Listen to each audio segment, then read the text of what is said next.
OKFM 101.7. Na mame nkwana mini honorable Ntim Fordjour eni enkomo. Na we MP for Asen South. Ranking Deputy Ranking Defense and Interior Committee of Parliament. They no ntwe nkomo. Honorable Moachi. Ya ni afana pom the same. Apom ye pa na also Boko am say Deputy Minister Intino, Deputy no na abawa no pa o. I wouldn't Isaac ya. Na Deputy what the was ya tro na kese no. In capital. In capital. Benjamin ya bansu na man so obo nkomo. Ane. Mami bia makwafo. Mami bia makwafo. Wo free asama tamfoi ho na selected ba ono na eja okenkan ma ye nyina ye ho no.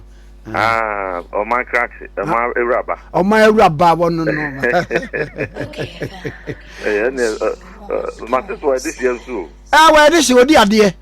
Oh, come on. Odi ade pa. Na hima no pay me tiao. Na hima jo so.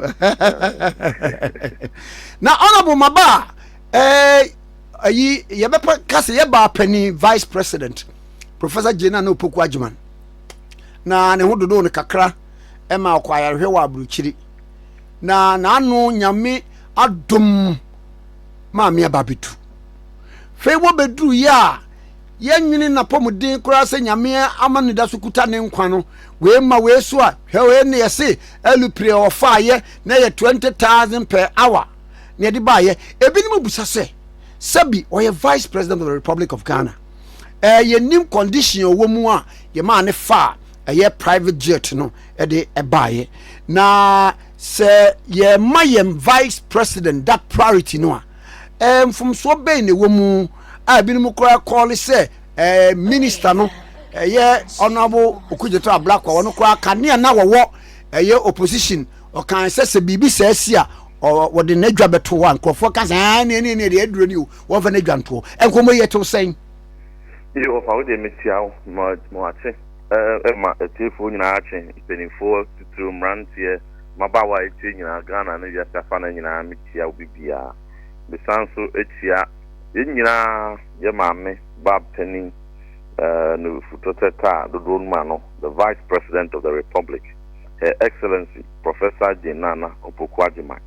The Yankopon ase de ma nenkwa se ebra obonefo pejani nsa na Yankopon kan sameto fom na wamano ayarehwe bode nenkwa ache no amana pomodene a emprempren wadwena home awi na wasan aba asundwiem ebetoa adwumadi so no eye aseda sonko ene nyina omamunu nyina no de ma Yankopon na ya sese ya ka bia nso ompeja ne nsa woni so ono ene ye ayarsafo doctor na o ma no apodini bia ohia mfie na ya wonanim dwedi a ono nyame na akasa friends o medi no o ma na hoden ene apodini banmo on fe ndi ni jojojojo enkwa wiye owie krampo no na homdie mu a on sama no ahode foforo enfanto aso de nyame ase so de nakọ afande no aba you can't say we are. I was saying me make a point to be very clear. Point I mean making is a MPP dear. Meaning this will be a free mwako jina baby ewo a brana or Mampany Rollins a president and answer brana His Excellency Professor John Evans Atamok a president and nampuse first time or na President Mahama a president. Ekujina baby can say and yet na sabe endimu na efomomra se president na vice president ebe pa kofa private jet MPP ni bi ankansa why other MPP ni bi ankansa am fan criticize NDC president here because any MPP for no ye nim pefe se presidential jet o mine wono ba ko pe ena se ba ko nso a ka kura na use a ebrebe so ma dia ko service ebrebe so ema tie rubber car kura na sabia fault to me ba ho at any time ebi kura bia na filter bi na akwa akosesa enso de do shop ho na I say there be chance and we dey see about 3 days near who another electronic issue bi o won say nyambo tre solve etina so okopɛ ka afoforo akwantu bi na ɛwɔ anim a ɛsɛ ɔkɔ high ka afoforo na adekɔ na gyae o car na ofi sɛ yɛ mono na ka akwa kosisi o je si wa akɔpem sɛ fitafo no yɛ ho adwuma wie enti no we understand sɛ ɔmampani adwumadie mu so ɔyɛ MPP mampani ɔyɛ NDC mampani ɛmfa wɔn ne party ɔbae ɔyɛ ɔmampani na so ɔyɛ vice president dia presidential jet no the certificate de be ma approve as fly no emma ya e wo se ofa kwan foforo so eko kwan foforo so a ọkọ no owo options bebre won anim obetumi afa private jet e de akọ depending on the exigencies obetumi nso afa commercial flight e be a first class kra e de akọ depending on availability and the exigencies around that assignment na okron. It is a compulsory company and an ability to use private jet at the court or official travel be and answer be and can hold numpu and new official travel but hold no and what they call and that's what they bar and can win come from so bad now. So you know when this before led by Ministerial Okudzeto Ablakwa. Eti remove money koye echiwadie kesiye ukurumuha ekoye ambodini kesiye edigu President Akufo-Addo enimu ase. Emma Ghana for Benya, so the Okai Kessia, the MPP before at the President Akufo-Addo, our parliament, our media, so our baby Bia, so won't be that fair. I didn't see and on Mampany before private jet there to crying. As if they didn't see that. And so that wasn't the first time. Professor Atamels, there were times and else who used private jet. President Mahama, the first time, there were times that he had to use private jet. But nobody talked about it. Nobody criticized him. But MPP President Akufo-Addo so a brand digiri mu no akofa ho papers no the Gina TV so no the Gina radio so no ka na two free ha na ko ha na okuduru ha na okuduru ye kra no he charge no $10,000 per hour. Okay, come boom a $75,000. Okay, boom a 100 and something thousand. No, they go man penny anymore. Na nini na and was how kaya try the call you could be here. TV station back also City TV, my friend video now, which can watch the TV. And also call Adam 2022 or call Adam FM so call your interview. I think na video daho and kaya the insistence say NDC are buying back at any time. Not the president and now vice they could use to private jet. The brave be a cranny be resign.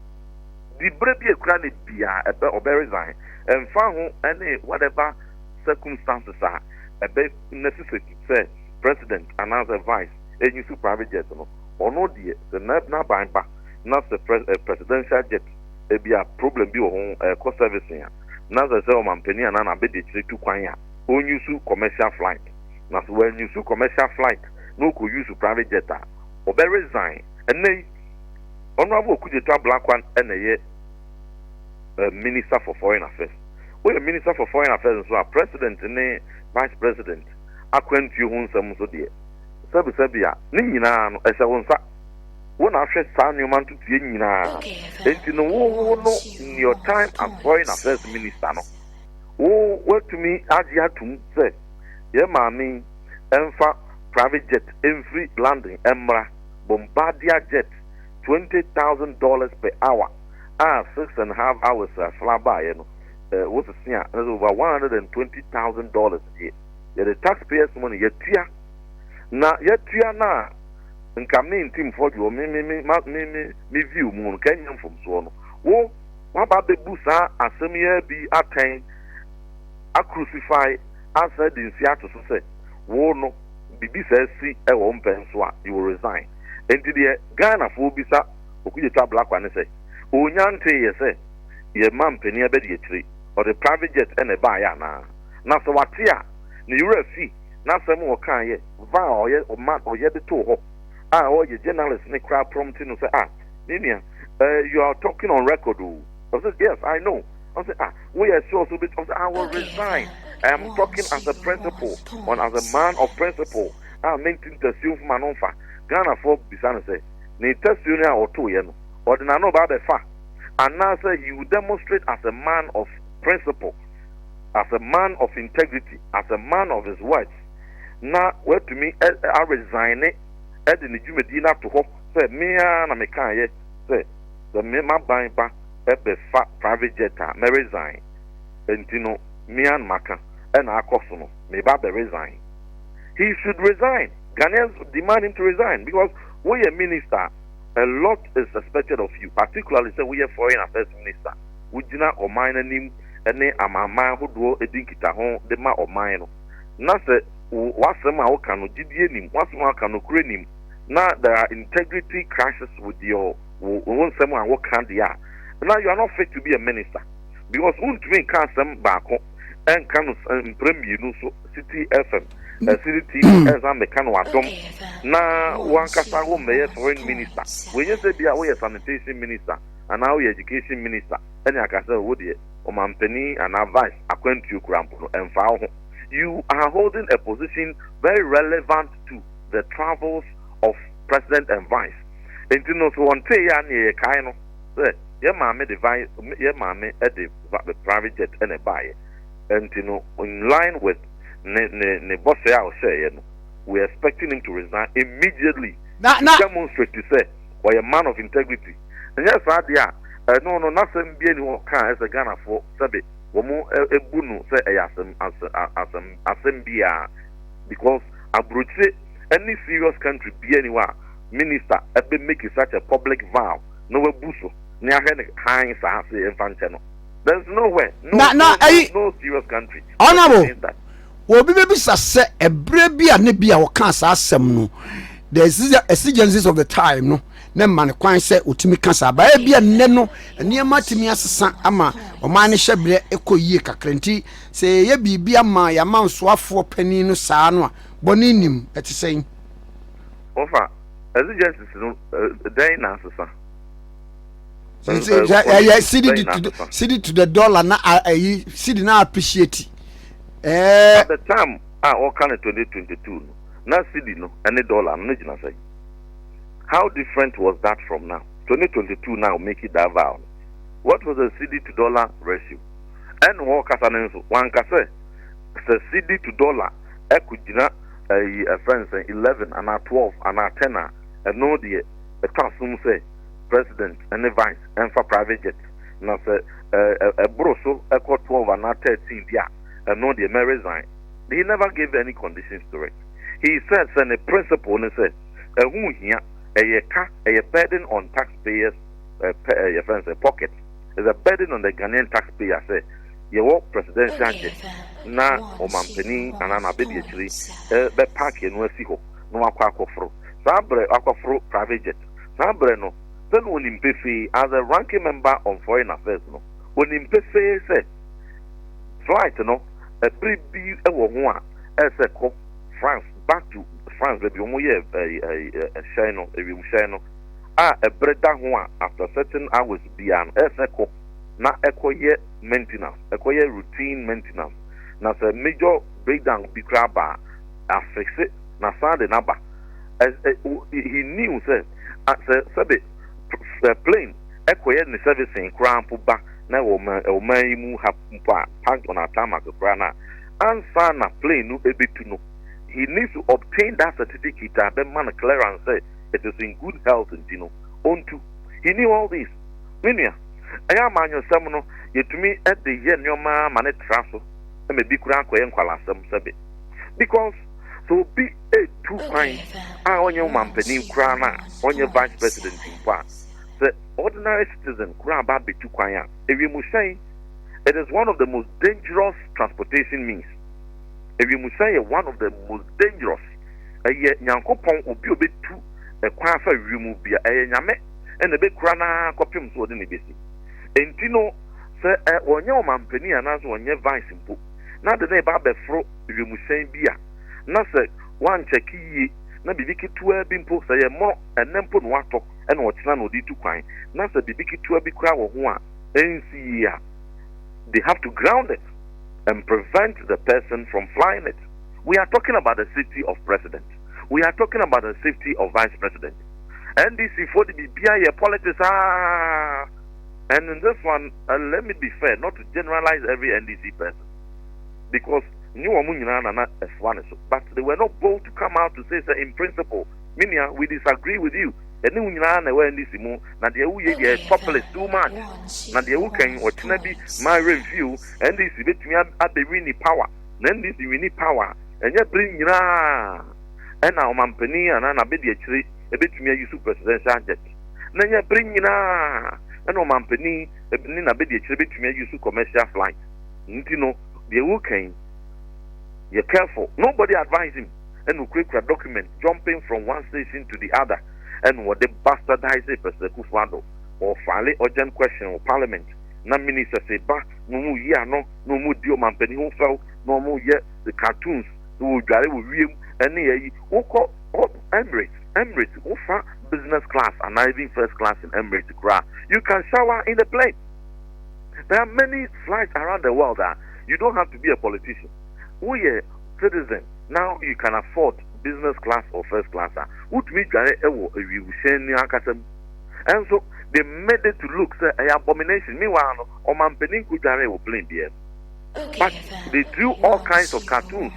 Eddie Gunanima say, sir, wako from plane, wako jari will ream, wako ese will ream, thinking say, or no I said boss or bad, or no, say Oman Penny and a bit actually.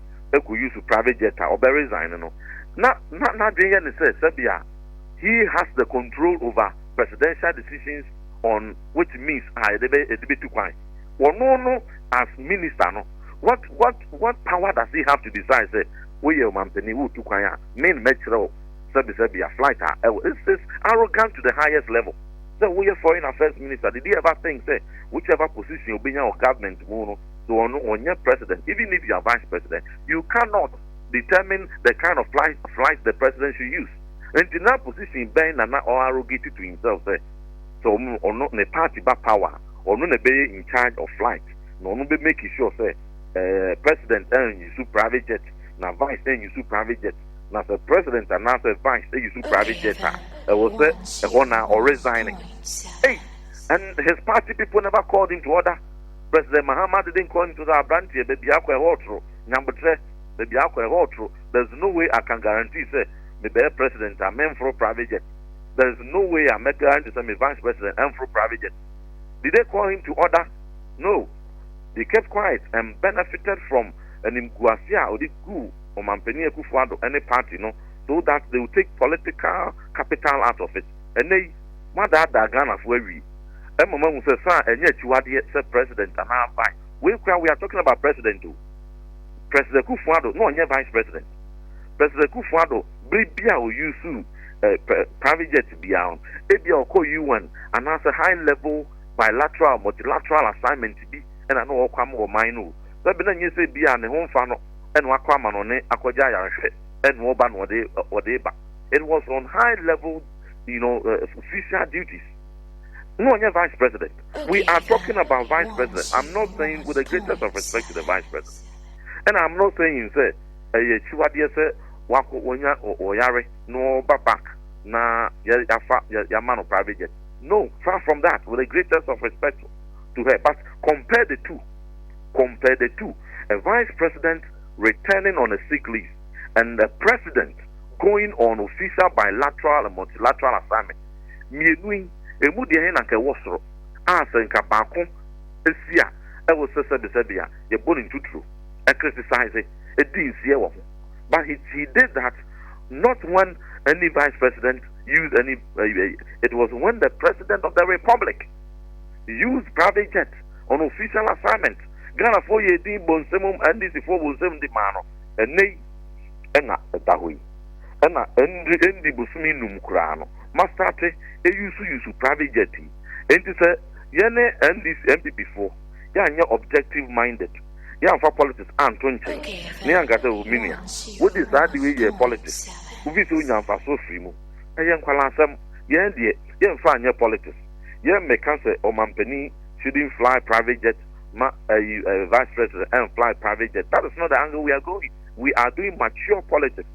But the American say, or no Nankasa. Personally, Okudzeto Ablakwa personally ne vow obeki ye ne sia odi ye se bia ne party beba power ne president and ne vice be kwa for private jet ye or be resign no na sem o kan ye no and ye holding it to it. Proverbs talks about it. The nipa wa sem a waka no eno an ba chiro kon it na sem no no aka to ho no we are playing it back to him. He must resign. Ghanaians demand his resignation.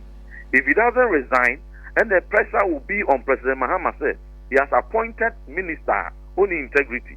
He has appointed minister on that someone or to the Sia or Sa Efa. We're appointing minister only principle. We're appointing minister or no or can't someone or Sa no Sa a training home a free home and no Sano. It is an indictment on the president if he doesn't remove him.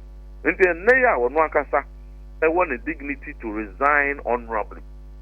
Said ma miana mekaye and the SC mia may resign. He has to do that immediately to save his own integrity. Okay. He must resign. Honorable ma me na wase na me stay nyampa fama. Yankopon Ministerial. Onshira won so Honorable Ntim Fordjour a former deputy education minister, MP for Asin South, ranking Defense and Interior Committee of Parliament. Yana atwen komo. Yanko yanim na afi yenin komo. OKFM 101.7.